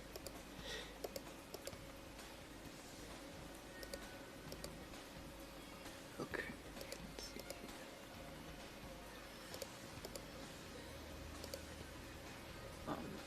Yeah. Ooh, whoops. But next time the splash should be looking real fine. Looking like a snack. I guess the moral of the story, the moral is announce or release that when you're absolutely sure that you can actually hit it. See, the thing is, I think like no matter when you announce a release date, like you're going to be like, oh shoot, I have a lot to get done. Because then there, like part of it too is like, like there's all those things that you were kind of putting off. You're like, I'll fix later, but then you're like, wait, I'll do that at the end. Yeah, it's later now, and you don't really have that mentality until it's time to like get it done, because then you don't want your work to be like displayed like in a poor light. You really want it to look as best it can. But oftentimes until like you're put on the spot, you're just not doing like it. the treads on Grounder. Yeah. What is going on here? Oh, I want that one. Here we go. Oh man, I have all these shortcuts like mapped to my mouse on here, but I haven't been messing with Illustrator in so long that like I'm not super used to what I had them to. I'm gonna use them though, because I know it makes me just a little bit faster. I'll probably get used to it. Ah. Okay. Speaking of going fast, especially when working, have you looked into Elgato Steam Decks before?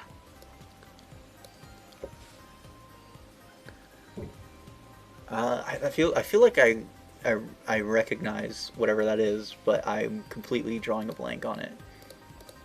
Oh, okay. It's basically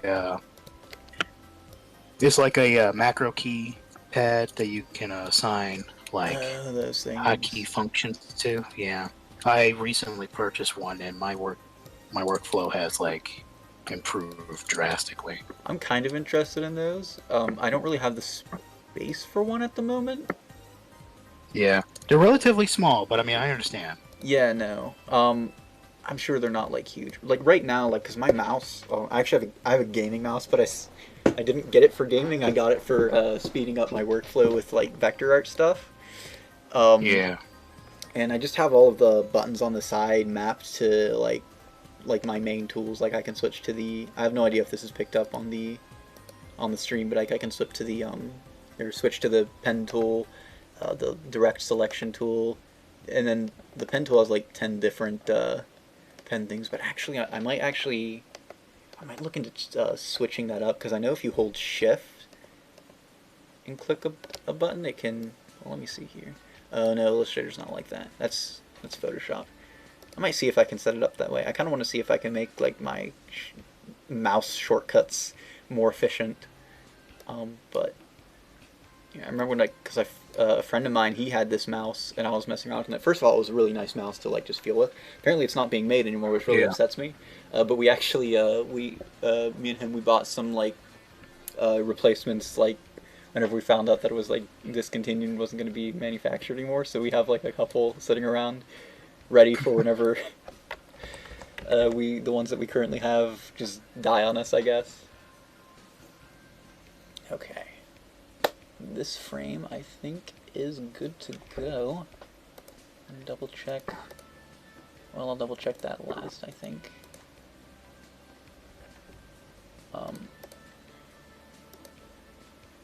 But yeah, it's a real nice mouse, but it makes me go faster. How many buttons is on? 6. Like 8. I guess. Hold on. So there are the normal buttons, like the clicky buttons and the middle button.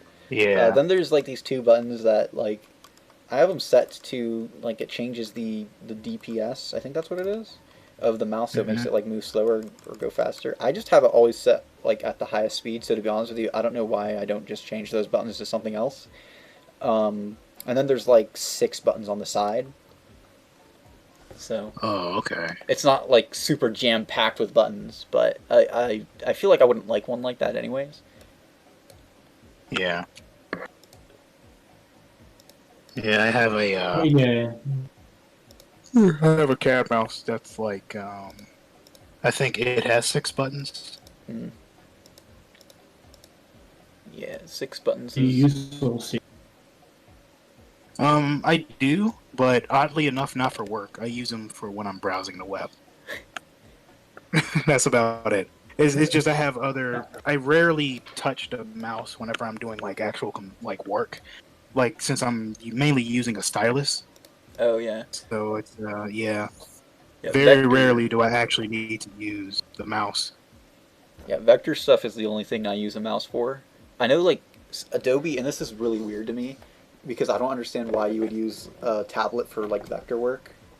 But like Adobe has all these videos where they showcase the like using of the software, I guess.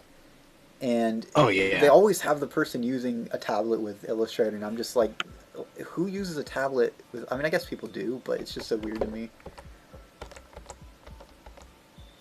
to use a tablet with vector stuff.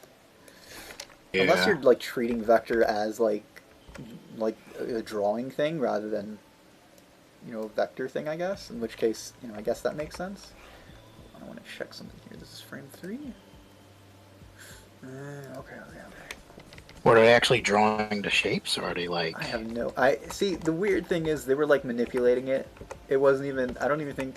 Because it was like they were like it's the only things that I ever watched from Adobe were them like showcasing the new features, basically. Which for the most part, like Illustrator hasn't had any useful new features for like years. Yeah. I think recently they added like that freeform gradient thing, And that's like the only new feature that I've been like, oh, that would be super useful to me. But I'm actually using CS6 right now, so I still got a copy of CS6, and I've never felt the need to like update with Illustrator. With Photoshop, like the newer versions have actually had some really useful stuff, so I use the newer versions of that. But you know, Illustrator, I have no idea why. For whatever reason, it's just been like the same since CS6 until recently. I'll probably start using the newer one version. Maybe, I don't know.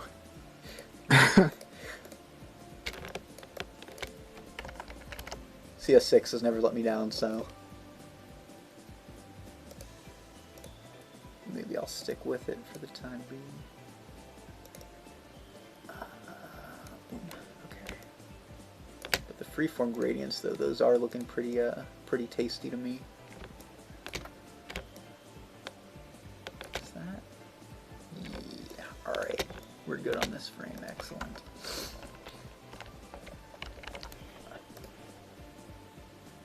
Couple more frames to fix up with the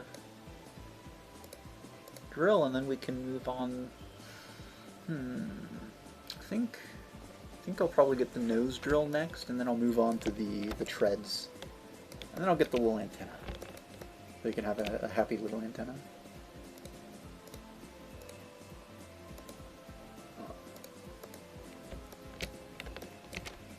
So all that's left is the antenna and the gem or the drill? Well, there's the treads, and so right now I'm getting the arm drill, and then there's the face drill, and then there's the treads.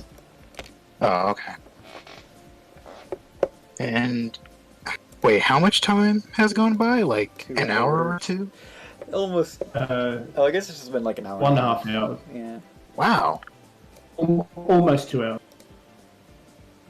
Like with the nose drill, can that be like a resize of the arm drill, or does it work that way? No, it's different. I think I could check to see if it is a resize, but honestly, I don't know. I feel I'm worried about how it'll line up, so I'll probably just do it like animate it by hand just to be sure. But I might check to see if I can. No, I think it's a little different.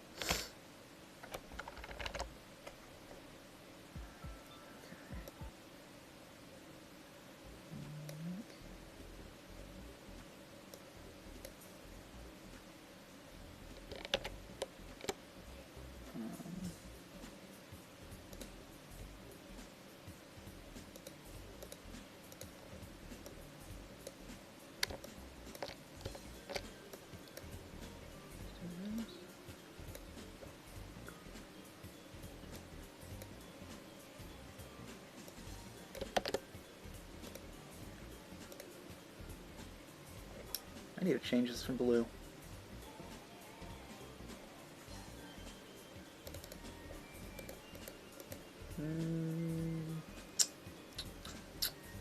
Let's do yellow. Oh yeah, yellow stands out real nicely.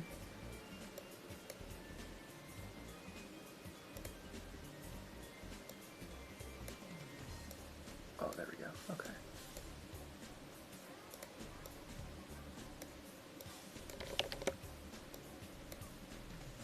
What is this song? Oh, it's from Sonic CD. That explains that. So what's going on in the chat? Yeah, I haven't been checking chat at all since I've also been working on some freelance work while we do this. Not too many questions. Just go through the chat. Anyone got any questions? I'm seeing a bunch of like statements that are true in chat though. Yeah, not necessarily questions. Yeah. Yeah. Oh, there is one question that just popped up, I think. Did we get a 3D modeler to recreate the special stage sprites? That's a good question. I can be one. I sent you an email to staff mail. Can't wait for a response. Thanks. All right. Thanks for your submission. We'll probably take a look at that.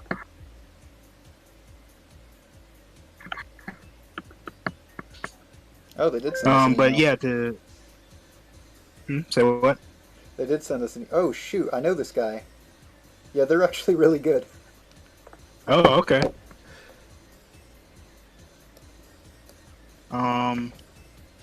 I can't pronounce the name, but thank you.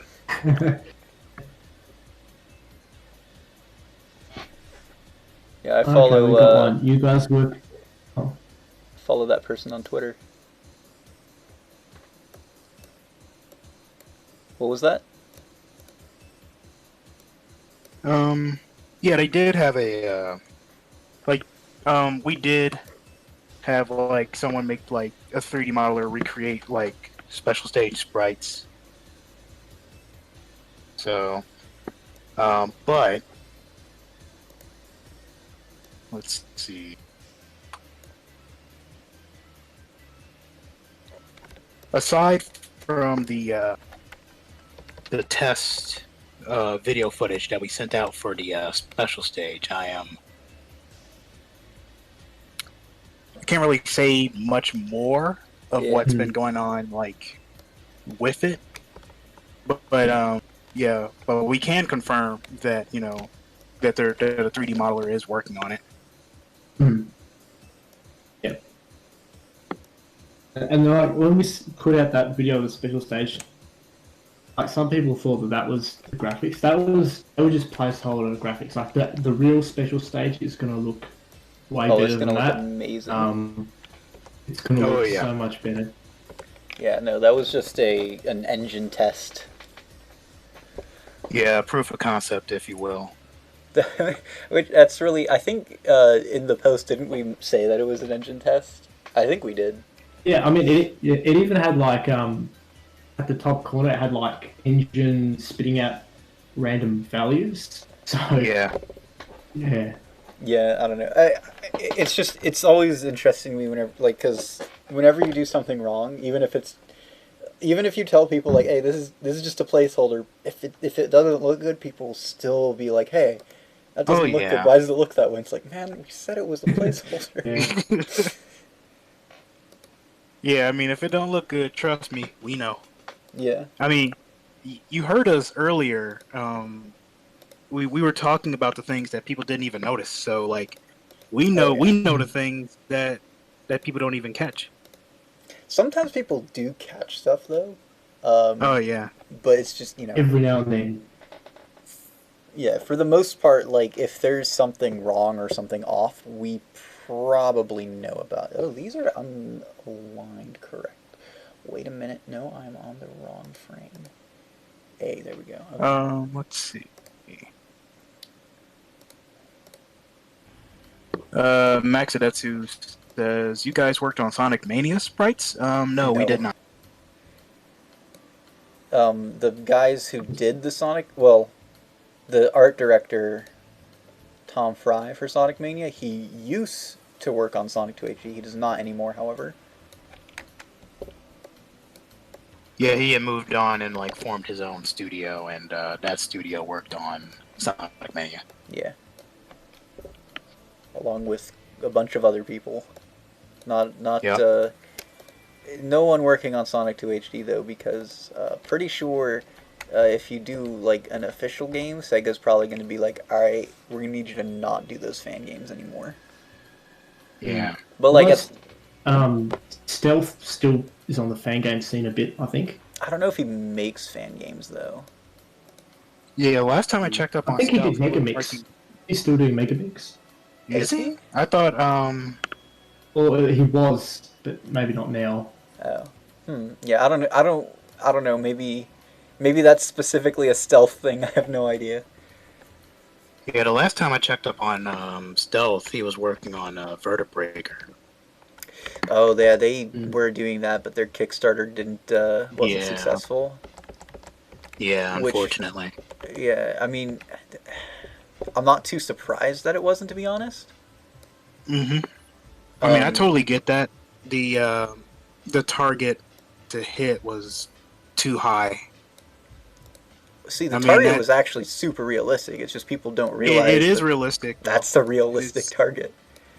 Yeah. It's kind of weird because when you do Kickstarter stuff, you have to undershoot if you want to make anything. Yeah, I don't like Kickstarter simply because like you really can't. It's really difficult to succeed in them, and most Kickstarters, they're not fully funded by Kickstarter, by the way. Yeah, that's true. Because a lot of them they just can't be. Like games are way too expensive, and Kickstarter almost never raises enough money to actually fund a full game. Yeah. Most times what happens is that they'll actually find a producer. Yeah. And the producer will actually fork over enough money to actually make the game. And what they use Kickstarter for is for like additional funds while also figuring out like a good scale as to how many people have interest. And also a good way to like get word of mouth out there, get some like exclusive deal, like not deals, but like some form of like exclusive backer stuff to like people who supported the game earlier and things like that. It's more so used as a marketing tool rather than an actual way to build funds. A lot of times, yeah. Well, for a lot of smaller people, it's used to like get publishers interested. Because like if you're having a Kickstarter and your Kickstarter is doing really really well, well then you have something to talk to people. Okay, look, we made some money on Kickstarter. There's interest for our game. Maybe you could give us literally the rest of the money we need to actually make this game. And they'll be like, oh, your game did do pretty well on Kickstarter. All right then. Yeah, I'm trying to remember like when oh geez, because I remember when like some games, like if they make just enough to be funded on Kickstarter, but they go like the Kickstarter ends, they can do like an additional like I don't know what it's called. I think it's backer kit. Yeah, they do like a it's like an extension, but it's not through Kickstarter. It's like through something else. Interesting. Yeah, I don't. Yeah, I remember. I've never. Half Genie Hero did it. Oh, they did a second round. They actually were successful with their thing, but more people wanted to back it, so they were like, all right, well we opened up the PayPal, and they had that open for like a year, and then they're like, okay, we actually need to close the PayPal now because we need to lock in the final game, or else this won't get completed.